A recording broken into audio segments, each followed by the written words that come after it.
It made me mad. Within like 72 hours of taking off those desert boots and putting on the Tampa Bay flip-flops, the snakes in my head started squirming. One of my old Vietnam SF buddies, Dave, I was bragging about all my transition plans at a dinner in DC, and he just looked at me, he had tears in his eyes, and he said, "When the snakes in your head start to squirm, I want you to call me. You promise?" And I'm like, it pissed me off. I'm like, "What are you talking about? I'm fine. I'm good. I'm dude. good." And it made me mad because I wanted him to be proud of my plan, and what I was doing. I didn't want to hear any of that, veteran mental health crap. And he said the snakes in your head. The snakes in your head. Is that a fair metaphor? It is so accurate. It is so accurate. Explain it. Well, I found that when I got out, it literally felt like things were slithering in my head. Like I looked around at a country I didn't recognize anymore. I mean, people, Sebastian Younger said it really well, and this is what I felt. He said, most combat veterans are willing to die for their country, but they have no idea how they're supposed to live for it, because it's hard to know how to live for a country that's tearing itself apart along every imaginable line, from race to economics to politics. And that's what I saw. I came back home and I'm like, this is Afghanistan. Like, this is exactly what we've been over there fighting for all those years, and we're doing it here. That's what all my buddies died for. And I was so scared that I was going to hurt somebody.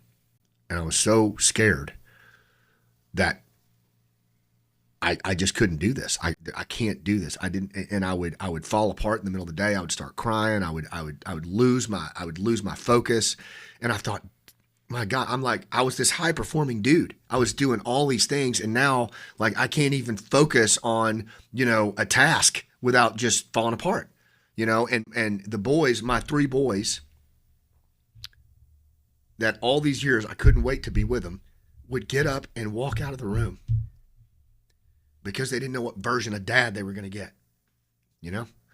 Monty and I didn't talk. It was awful. It got so bad that there was one day that I just, she left, and I'd been thinking about it a long time, and I just thought, today's the day. You'll kill yourself. Yeah. And I was calm. I just walked into my closet, shut the door, because I'd played it in my mind a million times, and all I could think of was, I'm a burden, this is better. It's just better this way.